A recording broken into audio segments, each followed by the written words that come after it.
And so these 5 bhikshus and this Upanishad bhikshu also have been certified by the Buddha.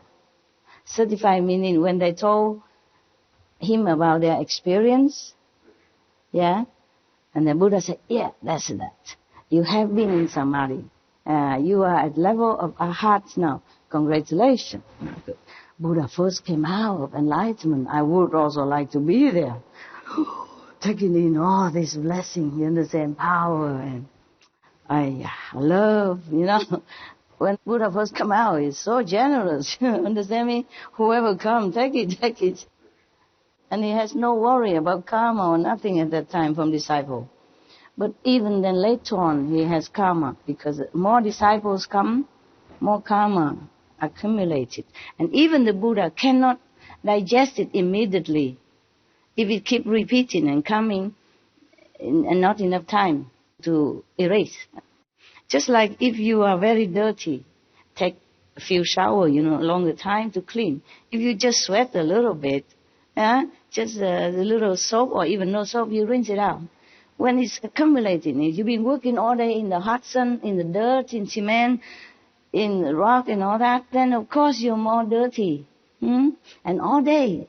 And not just a few minutes or 1 hour, 2 hours, different. Same. The Buddha, when he first came out, no problem. By the way, I told you these 5 first bhikshu are very bad. They were taking Buddha's blood before, many former lives. You remember now, okay? So that doesn't mean they are good or angels or anything. It's still bad karma, and not very good, But the Buddha took them in, no problem. He didn't feel nothing. And another one, Upanishad, came, also no problem. A few more, no problem. But in some time later on, normally Buddha don't mention much about his taking karma or anything, or no, not too much mention in the sutra. But one time something leaked out, like because of the disciples' karma, he has no food to eat for 3 months. He has to take horse feeding, horse food. Just one sentence that we can understand now, leaking out some secret, that the Buddha also took the karma from disciples. And mostly also in the Bible, like Jesus, nobody mentioned that. Jesus also don't say take karma or anything. He said, come to me, you heavy laden. I will, uplift you, quicken you, But then later, in 1 or 2 sentences, they say, because of disciple karma, he has to be crucified. No need to say a lot. Then we know that it's all the time, just one time. If it mentioned one time, that means all the time, often, So the Buddha, at that time, it just came out, powerful, strong, don't have disciple, just 1 or 2, or even 2 dozen, 200 is a piece of cake for him. Later on, 2,000, 200,000, or maybe more. Then he crumbled, just for a little bit. And because of the disciple that he could not even stay long in the world. He's supposed to stay long, forever. But Ananda didn't answer, didn't beg him to stay, didn't say, oh, please stay. So finally, Buddha has to go. Nobody invited him to stay. Ananda was blurred and blinded by the karma of all people around him. And the Buddha's disciples' karma as well. See? It's not Ananda alone fault. It's not his fault alone. It is a magic, web that casts on him and make him oblivious to what the Buddha meant. You see, Buddha cannot obviously say to him, Ananda, I'm going to say that I will stay forever, and then you have to invite me, okay? Buddha cannot do that. But Ananda is not enlightened enough at that time. It all has to be that way. It's not his fault, okay?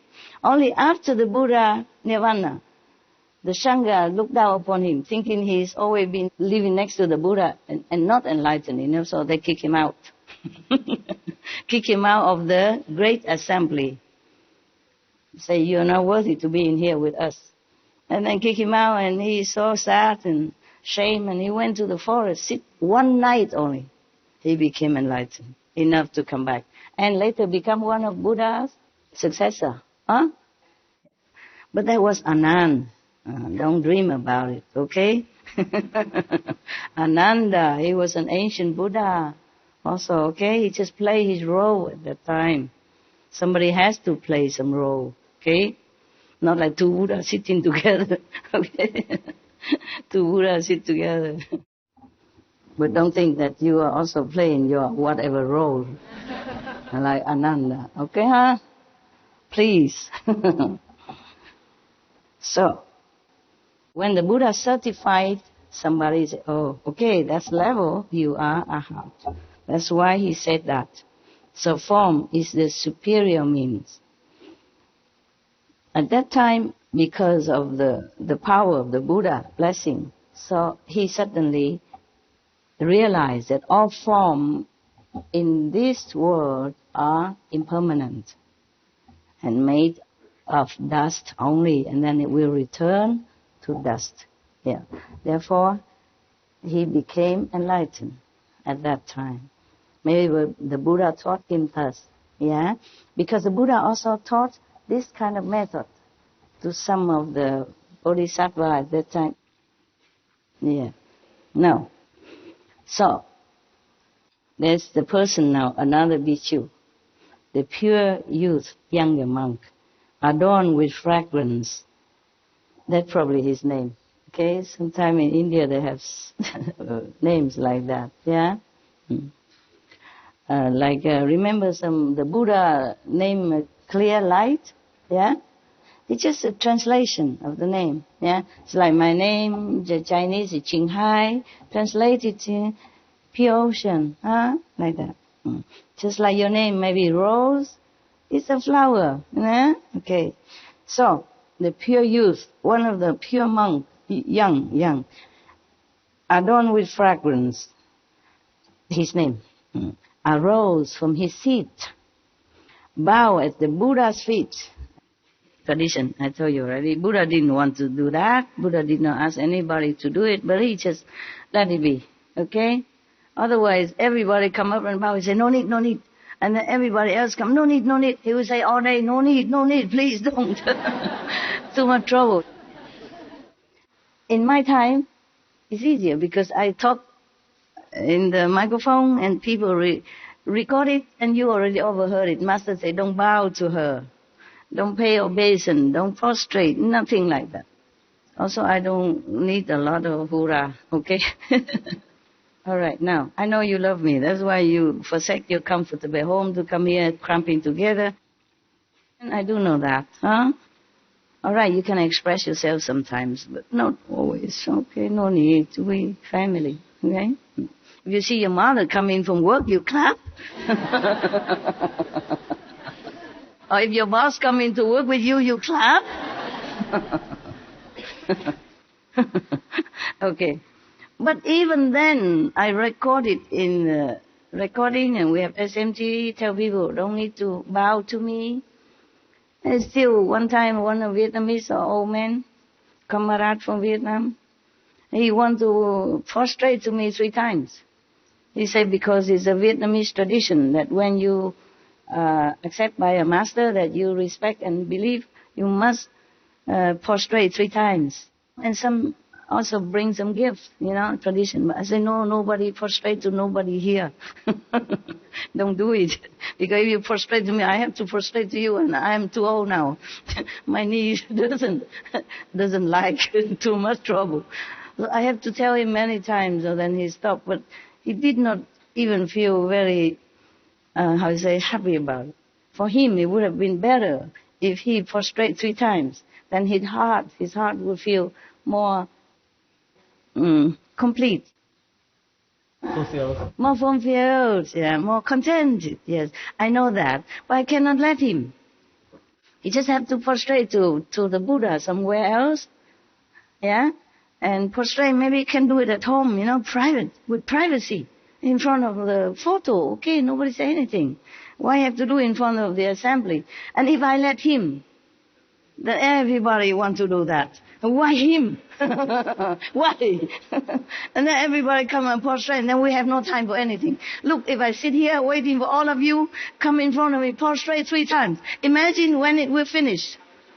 Yeah? And waiting as well, and dusty, and no time for Surangama Sutra, no time for eating dinner, no breakfast, no cleaning the hall, no meditation, nothing, just prostrating all day long. In queue. In queue. Understand? Yes, we have respect inside, and it's fine. I know you love me. Somehow you do, yeah? At least most of you. It doesn't matter if you don't love me. I love you. That's 100%. Okay? Just like one man who was very much in love with one girl, but she's not in love with him. The story I told already before. But it's very appropriate here. So the man, he keep he keep like chasing her every way, and giving her gifts and stuff like that. And the other friend feels sorry for him. Oh, she doesn't like you. Huh? She doesn't love you. She doesn't care about you. Why you waste your time? No. Our love is 100%. What are you talking about? The man said, who 100%? You mean she loved you 50? He said, no, I love her 100%. My love is enough to cover for both. Yeah, what logic. It's so cute. All right then. So he said to the Buddha, this adorned with fragrant adorned Vishu tell Buddha that I heard the thirst come one teach me to contemplate attentively all conditioned appearances. After I heard thus from the Buddha's instruction, I sat in repose in the quiet of a pure dwelling, just like you sit, in your corner at home meditation. I sit in a quiet corner of a pure dwelling. When I saw the bhikshu light sinking incense, the fragrant scent quietly enter my nostrils. I contemplated this fragrance. It did not come from the wood. It did not come from the emptiness. It did not come from the smoke. And it did not come from the fire. There was no place where it came from, and no place it went to. Because of this, my discriminating mind was dispelled, and I attained the absence of outflows. The third come one certified me and called me adorned with fragrance, according to his experience. Defiling scent suddenly vanished, and wonderful fragrance was both secret and all-pervasive. Again, it was through the adornments of fragrance that I became an arhat. So, the fragrance awakened him. But this is different. It's not like you sit here, I put an incense next to your nose, and you became an arhat. I wish I could. Then I would buy all of the incense in the whole world and put a bunch in front of your nose. Then we are done with, and I don't have to come here. Yeah? And I will go buy incense and put on everybody's nose I can outside in the world. Then we all enlightened. So, is that easy? In this time of Dharma ending age, all brainwashed. Okay. That is after he met the Buddha. One of the first disciples here. Buddha is still strong, young, full of power, newly enlightened. Of course, he's newly enlightened, meaning he newly reclaimed his position as a Buddha. Otherwise, he has been Buddha long before we even know what the name of the tree. Even know this word, nothing. None, long before this universe or this earth has been even formed.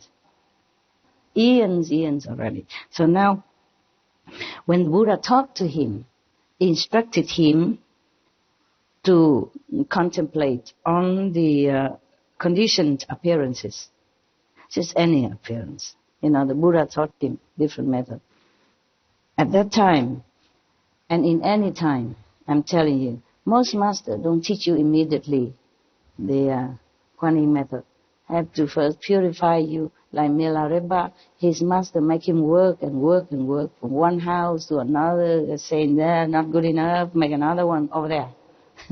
And then over there, no good, take it, make it over there. You understand what I'm saying? Yeah. Also same it with many Indian master before. They teach you something else first. So like that. So the Buddha taught this bhikkhu when he first came. When he first came, he wasn't even monk, yeah? Maybe just the lay people and who want to follow him. Then they became monk later on. Because if they want to stay with the Buddha, they have to take care of themselves, They cannot just rely on the Buddha to go shopping.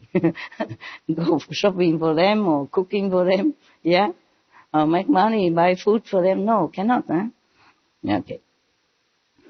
So after he heard this, the Buddha tell him to concentrate, in meditation and conditioned form. Conditioned form means it will be born and then it will die. Just like our life is conditioned like that. Sometimes some teacher, or maybe Buddha at that time also teach you to contemplate on the light. Yeah, one light, like the flame of the candle. Okay. When I saw the bhikkhu light sinking incense, the fragrance, that's why he attained the absence of outflows, means he is purified. Yeah, good. No more mundane thoughts will come from his mind or enter his mind. Understand? No obstruction. The Buddha certified him and called him adorned with fragrance. And then any defiling scent suddenly vanished, and wonderful fragrance was both secret and all pervasive. You see, this is different type of fragrance that he smelled. He saw the bhikkhu, other bhikkhu were lighting incense. Some incense were sinking, maybe half broken already, and no more flame, no more burning. So some bhikkhu, some monks, take turn, probably on duty. They come and light this incense again. Sinking means no more. You see, the incense was like falling down, the ash falling, no more burning. So some bhikkhu lighting it. And then at that time he happened to be nearby. And he saw it and then he smelled the incense. But it was both secret and all pervasive. Meaning he saw it outside, he smelled it from his nose, but then he can feel the whole universe, the whole earth was filled with the fragrance. That's why it's all pervasive. Yes. And then he attained Arhat. Right. So the Buddha asked about perfect penetration. As I have been certified to it, the adornment of fragrance is the superior mean. For him, it's a superior means. Okay? For him, of course.